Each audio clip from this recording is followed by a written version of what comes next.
बिस्मिल्लाहिर्रहमानिर्रहीम। खातिन-ए-सलात में हूँ अख्तर अब्बास और आप सबको सलाम पहुँचे।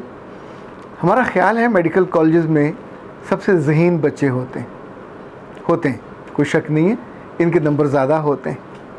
पर अमली ज़िंदगी में जाने से पहले जितने ब्लंडर और जितनी गलतियाँ इनसे होती हैं कोई तसव्वुर भी नहीं कर सकता।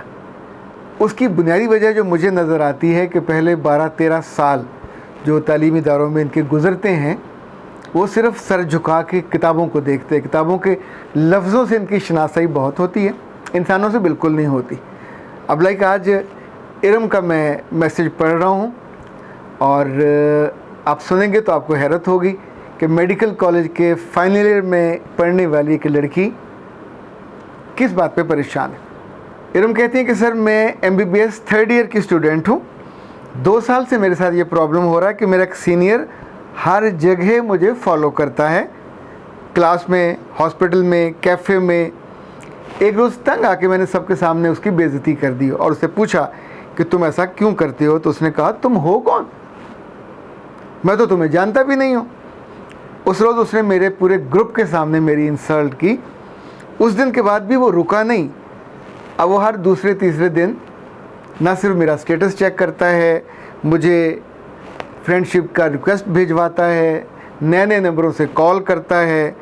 मैं थक गई हूँ, मैंने उसको बुरा भला भी कहा, लेकिन अब भी वो मुझे फॉलो करता है, सबके सामने मेरी इंसल्ट करता है। सर प्लीज़ मुझे बताएं कि उसे मैं कैसे फेस करूं और उससे कैसे जान छुड़ाऊं। आज हम इस पे बात करेंगे, लेकिन उससे पहले साजिदा लैया का एक मैसेज है। अस्सलाम वालेकुम सर, अल्लाह पाक आपको सलामत रखे, आमीन। सर आपको पता नहीं आप हमारे लिए क्या हैं, आपको सुन के सिर्फ दुआएं निकलती हैं। हम लोग कितने कितने घंटे शौक़ में रहते हैं कि आपको ये कैसे पता चल जाता है।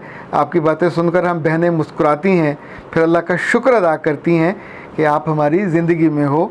यकीनन अल्लाह का करम है, आप हमारी नानी, दादी, अम्मी, दोस्त, बहन और पता नहीं क्या कुछ हैं। सर आपको कैसे ख्याल आता है कि ख़वातीन के भी दुख हैं, उनको भी सुनना चाहिए। ये बातें तो लगता है वही की तरह आप पे नाज़िल होती हैं। आप हमसे जवाबन क्या चाहते हैं? बेटा सिर्फ़ एक जुमला, जो जब आप कभी खुश हों तो इतना मेरे बारे में कहा करें कि मेरे अल्लाह जी इस दुनिया में भी और आखिरत में भी मुझसे राज़ी रहें, इसके अलावा और कुछ नहीं।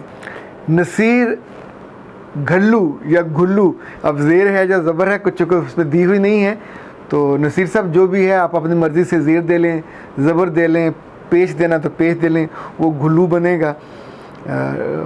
यकीनन ये ज़ाती होगी आपकी। नसीर साहब लिखते हैं कि चंद रोज़ कबल मैं कोर्ट में था। एक ऐसा केस था कि जिसमें खातून को एक ही घर में 2 पोर्शन करने का ऑप्शन दिया गया। एक में पहली बीवी के बच्चे रहें और दूसरी में वो अपने मियाँ के साथ, लेकिन वो नहीं मानी और उसने इतनी ज़िद की कि मामला वहीं ख़त्म हो गया। इस तरह के लोग भी दुनिया में होते। इशरत अंसारी ने लिखा है कि दूसरी बीवियाँ बड़ी बड़ी पढ़ी लिखी और समझदार होती हैं, मगर रिश्तेदार जेलसी की वजह से बच्चों के जहन में जहर उंडेलते हैं और उन्हें सौतेली माँ या सौतेले बच्चे कह कह के पूरा उनका माइंडसेट बदल लेते हैं। माँ तो माँ ही होती है। इशरत ये बात तो आपकी असूली तौर पे दुरुस्त है। हमारे रिश्तेदार हों या करीबी आसपास के लोग, इन्हें अल्लाह की कोई ऐसी मार होती है, ये किसी के घर को सुखी नहीं देख सकते। अगर दूसरी बीवी आ गई, खूबसूरत है वो और अच्छा वो हंस खेल रहे हैं, तो कुछ ही दिनों बाद ये अपने जहर से भरे हुए डोल लेके वहाँ पहुँच जाएंगे, चाहे खाना करें चाहे दावत करें, और उस पूरे घर को वापसी पे जहरीला करके आ जाते हैं। ये बात आपकी दुरुस्त है। ओके जी, अब आते हैं हम आज के सवाल की तरफ जो इरम ने किया कि उस नागवार सिचुएशन से ये कैसे जान छुड़ाएं। आप किसी भी उम्र में हो, मेडिकल कॉलेज में हो, इंजीनियरिंग यूनिवर्सिटी में हो या यूनिवर्सिटी में हो, ये नागवार सिचुएशन अक्सर लड़कियों को देखनी पड़ती है।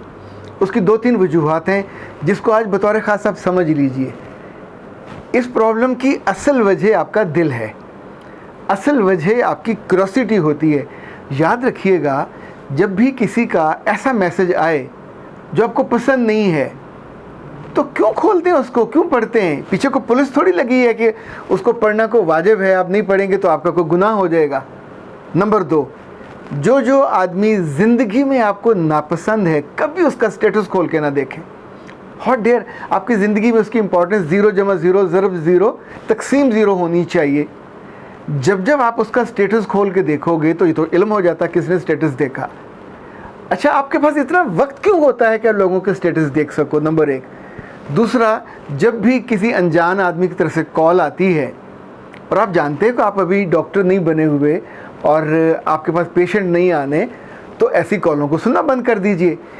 जिन लोगों ने आपको कॉलें करनी है, आपकी दोस्तें होंगी या आपके घर के लोग, you are not a public figure.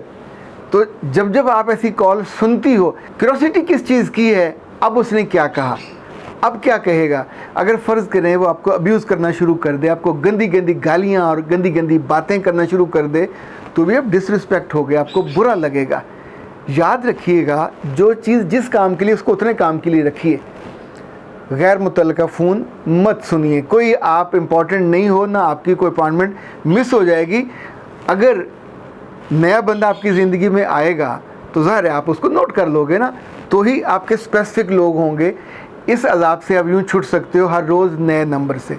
Number 2, ये जितने मैसेजेस हैं, बहुत से लोग कहते हैं हमें अननोन मैसेजेस आ जाते हैं, ऐसे होते हैं वैसे होते हैं, तो उसको तय कर लीजिए कि अपनी क्यूरोसिटी को दबाइए, रोकिए, उस मैसेज को ओपन भी मत कीजिए। मेरे पास घंटे में अगर एवरेज में लगाऊं तो 10 से 15 मैसेजेस आते हैं। आपका क्या ख्याल है, मैं उनमें से को पढ़ता हूँगा?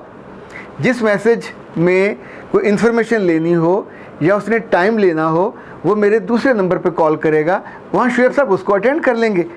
मेरे पास जो कॉल आएगी या तो मेरे किसी दोस्त की आएगी, जानने वाले की आएगी, जिसका नंबर मेरे पास महफूज होगा, सो मैं उसी को अटेंड करूंगा। अननोन नंबर का मैसेज मैं भला फिर क्यों पढूं? या तो आपके पास घंटों के हिसाब से टाइम हो जो आप हर मैसेज पढ़ते जाएं और उसको, अच्छा, जो मैसेज आपको लग रहा है कि उसका आगाज़ नागवारी के साथ हो रहा है, उसकी तरफ तो आपको जाना भी नहीं चाहिए। सो 3 काम हो गए। चौथा, अपने आप को मैसेज दे लीजिए कि he is no more in your life. ना अच्छे में ना बुरे में, आप उसको जानते भी नहीं हो, आप उसको जानना भी नहीं चाहते। वो आए, कहीं खड़ा हो, बात करना चाहे, बात कर रहा हो, कुछ बन रहा हो, संवर रहा हो, जब भी आप तवज्जो दोगे तो वो तवज्जो सीकर है, वो तवज्जो आपकी लेगा। वो चाहे आपकी बेइज्जती करे या आपको बुलाए, किसी भी तौर पे वो आपको अपनी तरफ मुतवज्जो करेगा, आप मुतवज्जो हो जाते हो। 5, ज़िंदगी में तय कर लीजिए कि जिससे दूर रहना हो उससे कभी आई कांटेक्ट मत कीजिए ना, उसको अच्छा, आपका तो क्लास फेलो भी नहीं है, सीनियर है जिसको आपसे कोई काम वाम नहीं हो सकता, आपका बॉस भी नहीं है, सो उसको इग्नोर करना, आप जगह छोड़ दें, वहाँ से क्विट कर जाए। जब आप उस जगह खड़े रहोगे और फिर उसको कनखियों से देखोगे या सामने से देखोगे, तो ये जो आँख का आई कांटेक्ट है, ये हमेशा आपके लिए दिक्कत लाता है, हमेशा आपके लिए परेशानी लाता है। वो शिकारी है और आप शिकार हो। शिकारी से शिकार को बचना चाहिए। कुदरत ने बहुत सारे शिकारों को इसलिए बचाया होता है कि वो शिकारी की आंख समझते हैं, वो शिकारी की आहट समझते हैं, वो उसका आना, वो उसका बैठना, उसका मचान पे बैठना या इवन पीछा करना, उसकी आहटों को पहचानते हैं और अपने आप को बचा लेते हैं। ये जो आपके सवाल का इख्ताम है, ये एक शानदार, इज़्ज़तदार, बाहिम्मत लड़की का इख्ताम नहीं है। आपने अंदर से घुटने टेक दिए हुए उठ के खड़े हों हिम्मत के साथ। ऐसी की तैसी उसकी पूरा सोसाइटी, पूरा मुल्क, पूरा कॉलेज आपके साथ है। कोई आपकी मर्ज़ी के बिना आपको छू कैसे सकता है? कोई आपकी मर्ज़ी के बिना आपको मैसेज कैसे दे सकता है? कोई आपकी मर्ज़ी के बिना आपकी ज़िंदगी में दाखिल कैसे हो सकता है?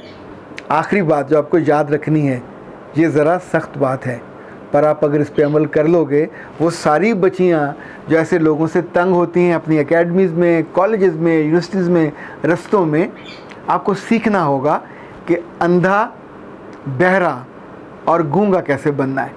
सो कुछ लोगों के लिए आपको बन जाना चाहिए। वहाँ आप अपने आप को मैसेज दीजिए और आपकी आँखें, आपके कान और आपके होंठ, ये तीनों को बंद होना चाहिए, तीनों को सिलना चाहिए। आप ऐसे लोगों को जब इग्नोर कर दोगे और ये मुसलसल करोगे तो इंशाल्लाह बहुत जल्द, चूँकि बेइज्जती और इंसल्ट मर्द की जब मुसलसल होने लगती है, जब वो इग्नोर होता है तो पलट पलट के आएगा ना, तो आप हर दफ़ा अपने आगे हिफाजत की शील्ड खड़ी करोगे। इन्हीं तीनों कामों से और ये आजमूदा है।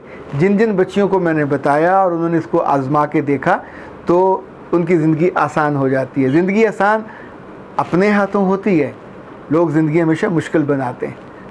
उनका बनाया हुआ जो ट्रैप है उससे निकलना अक्लमंदी है, और उस अक्लमंदी को आप जब कर लोगे अपने रब से दुआ के साथ, आरज़ू के साथ, मोहब्बत के साथ और पूरे यकीन के साथ, तो इंशाअल्लाह आप इस मुश्किल से निकल आओगे।